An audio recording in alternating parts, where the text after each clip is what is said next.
que la llevaron precisamente a la tragedia, a vivir toda una vida de tragedias. Un aspecto incluso bestial, simiesco, le llamaron de muchas formas: la mujer oso, la mujer lobo, la mujer...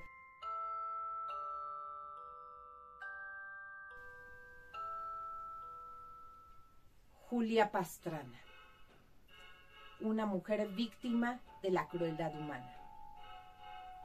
Os juro, mortales, que me sigo sorprendiendo a pesar de los siglos y siglos que tengo yo de existir en este planeta, de la gran crueldad humana, alrededor de 1834-1836. Julia Pastrana, al parecer desde muy pequeña queda huérfana, y al quedar huérfana, pues en una comunidad aborigen en la que ella nació, en ese mismo seno de esa comunidad se cría.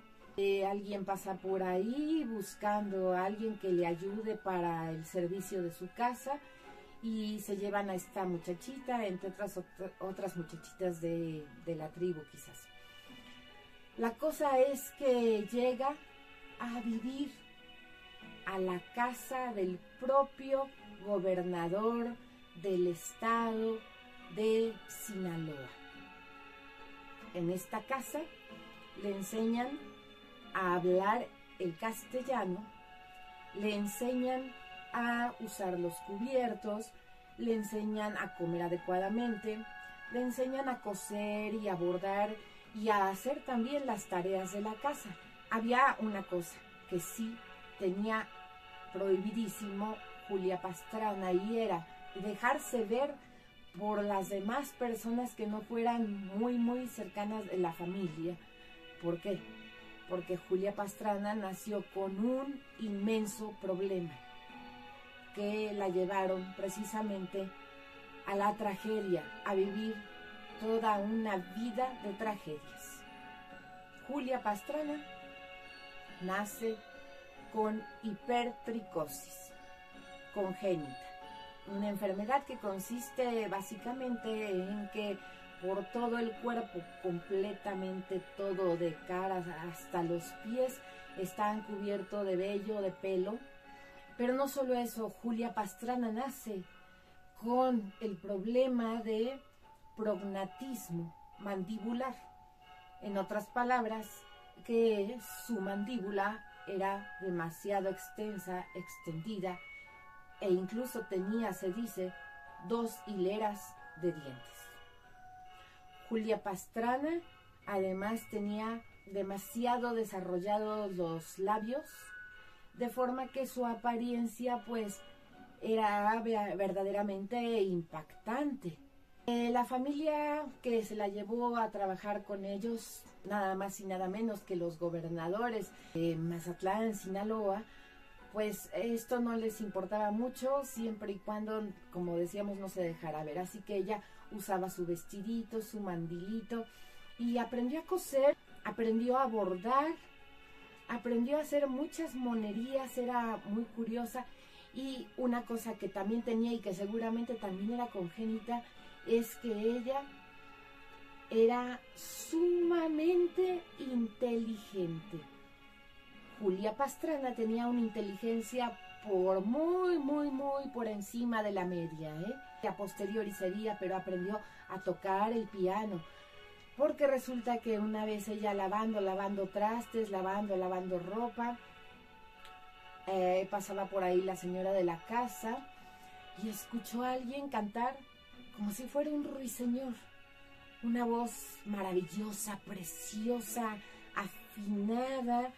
Julia fue ataviada con sus mejores vestidos que ella misma se hizo, con muchos brillos, con muchos colores, y la señora de la casa ya les había platicado a estas personas acerca de los problemas físicos que Julia Pastrana presentaba, que no le mostraran impresión. Se presenta Julia Pastrana en la sala, la señora se pone al piano y empieza a tocar, mientras ya habían ensayado, obviamente.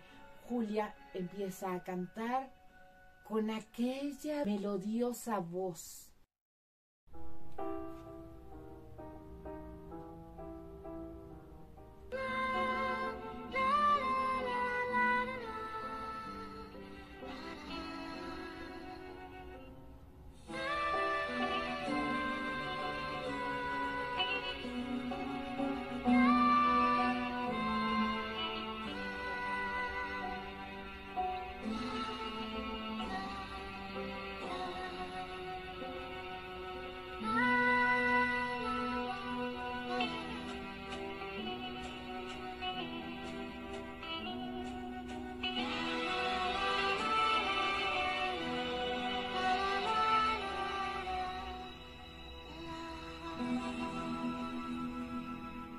los invitados se quedaron sorprendidos.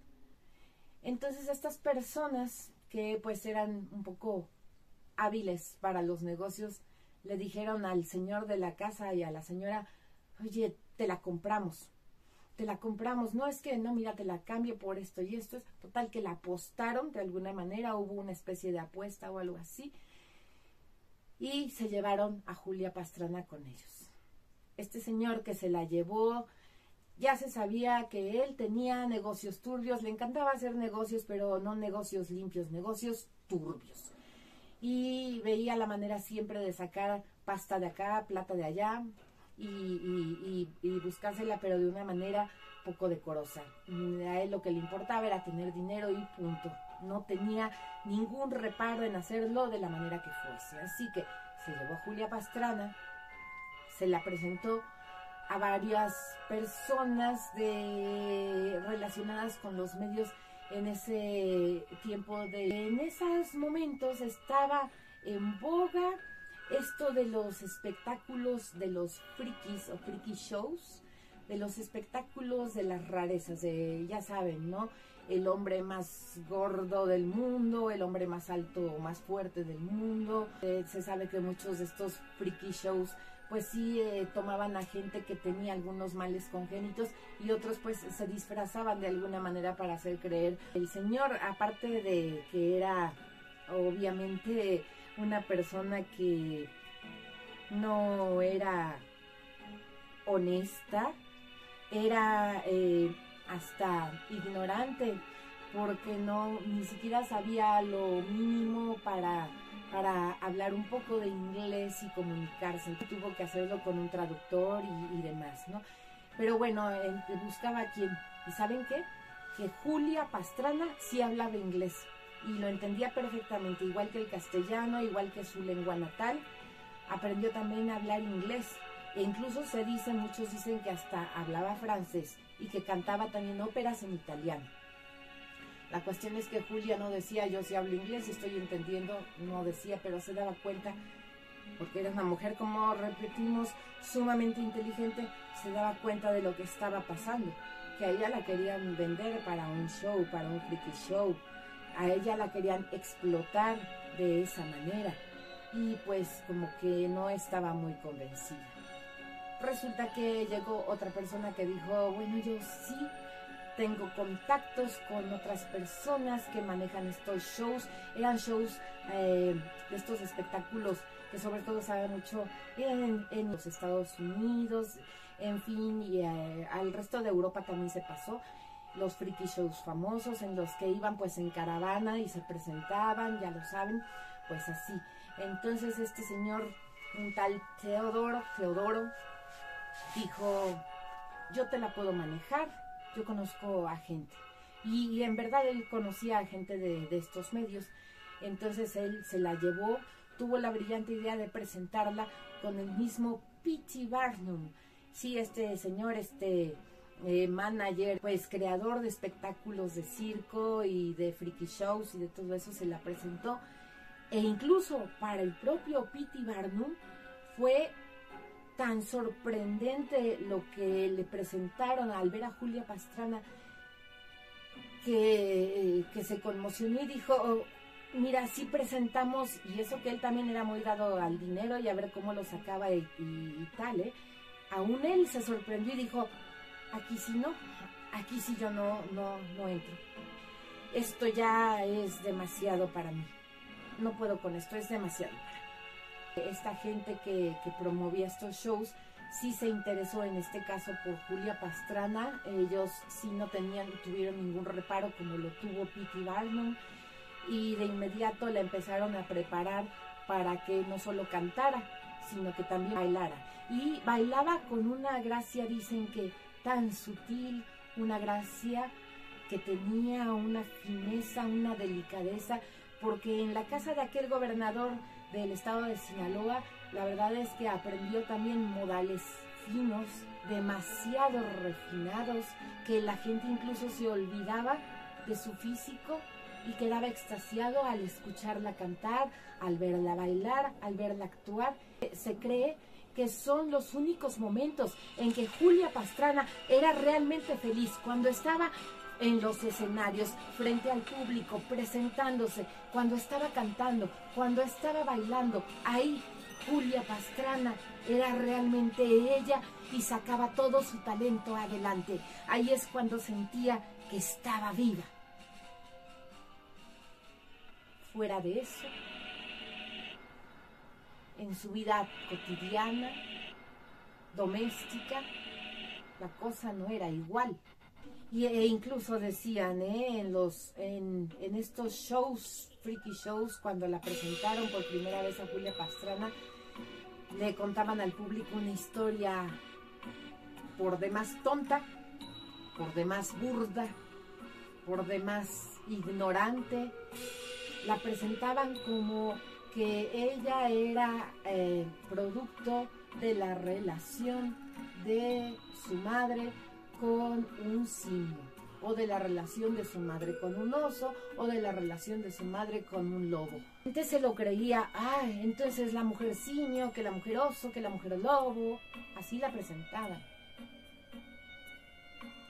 Este señor Teodoro la trataba un poco mejor que el anterior tipo que la había comprado. Este señor Teodoro, que también hizo unos arreglos con este otro, le dio un dinero y el otro ya se fue muy feliz. Este señor Teodoro la trataba incluso con una especie ya hasta de manera de como cortejo, como a una dama. Le llevaba flores, desde que estaban ya ensayando para presentarla en los shows y demás, él la empezó a tratar mejor. Por lo que Julia ya es cuando fue cediendo pues a los escarceos de este señor Teodoro, y fue un poco así como él muy listo también la fue como envolviendo, de tal manera que ella entonces se diera y se pusiera a cantar, se pusiera a bailar, en fin, que era un agasajo, dicen, verla. Tanto así que llegó a oídos de la realeza británica y quisieron conocerla en persona. De la realeza de aquel entonces también en los países como Austria también fue presentada en las cortes. En ella la conoce hasta la misma realeza y se impresionan de cómo ella tomaba la taza del té, cómo ella era delicada en los modales, cómo entendía el inglés, cómo se expresaba en francés, cómo se expresaba en italiano, cómo se expresaba en castellano, en fin, que fue todo un descubrimiento.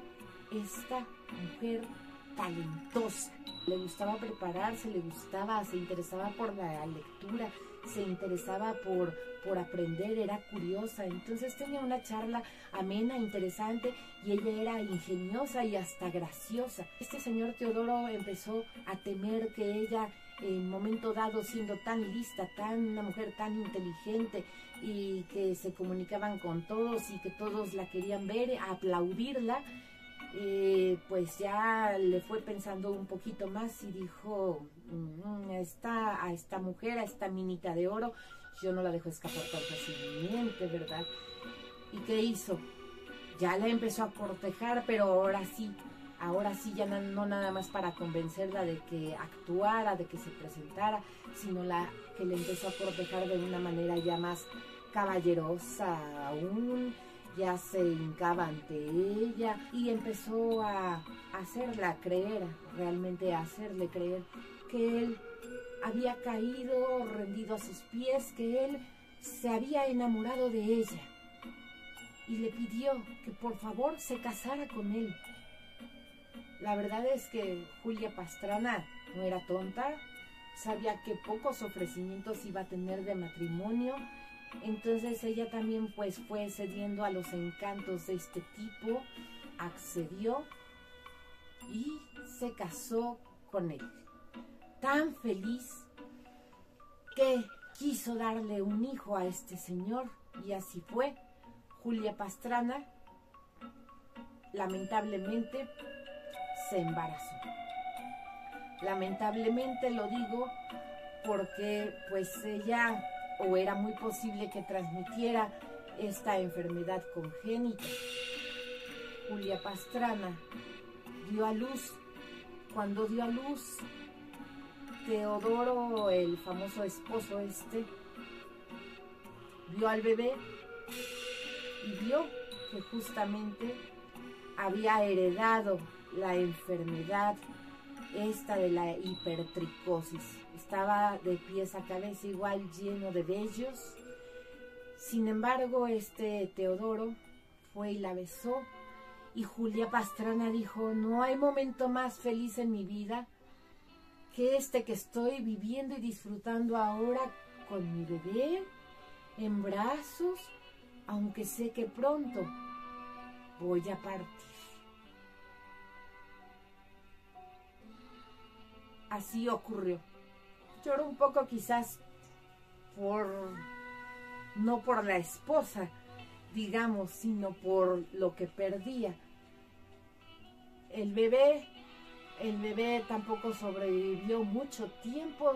Se dice que a lo sumo sobrevivió 2 días más. Pero hubo un médico que se enteró de esto y entonces dijo, oiga, pues, ¿sabe qué, señor Teodoro? No los entierre, mire, yo le compro a los cadáveres de su esposa y del bebé. Dijo, bueno, pues sí, ok, se los vendo, está muy bien. El médico se llevó a los cadáveres, los diseccionaron, los estudiaron una y otra vez, él y varios otros científicos, como para estudios médicos y demás. Y durante la disección por ahí apareció otro médico que dijo, antes ya de acabar con todo esto de la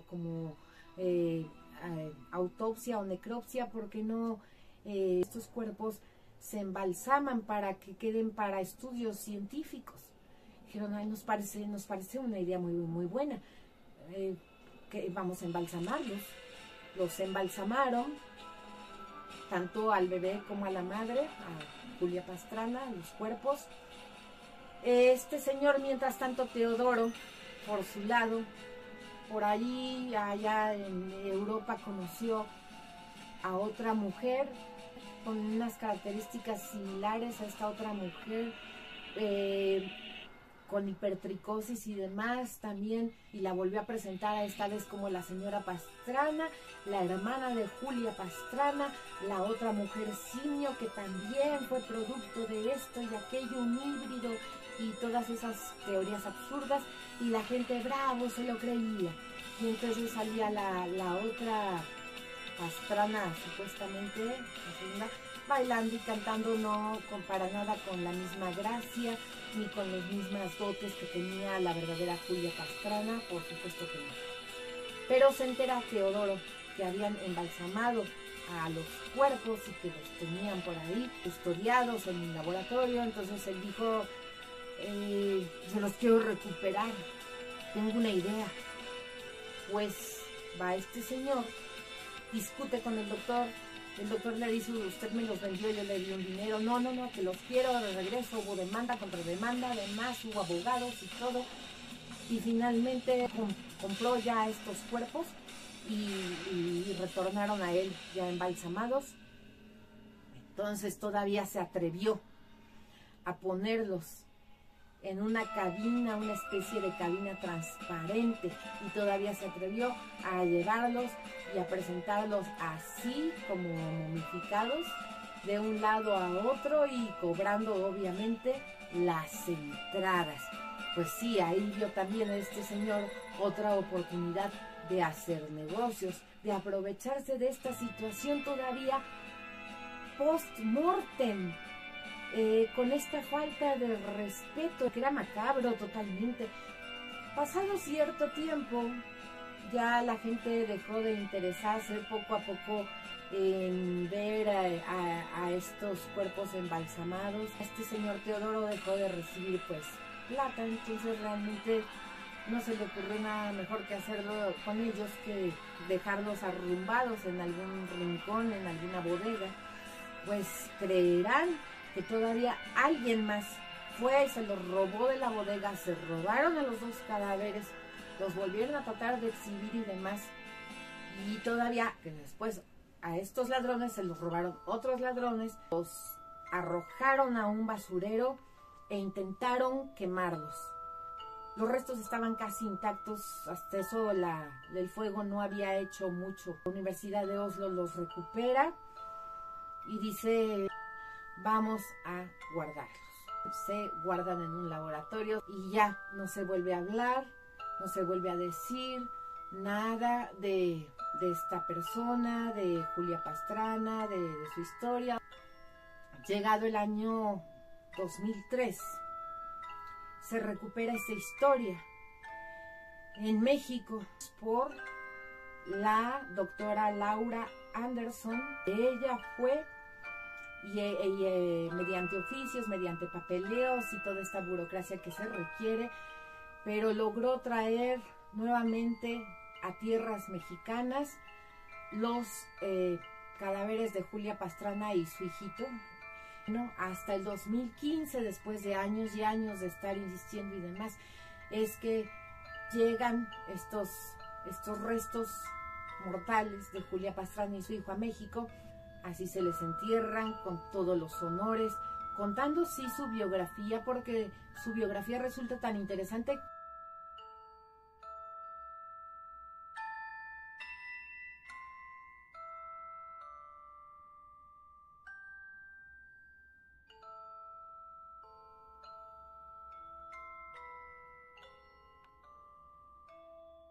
Que tengáis en esta noche, como siempre, dulces, muy dulces pesadillas.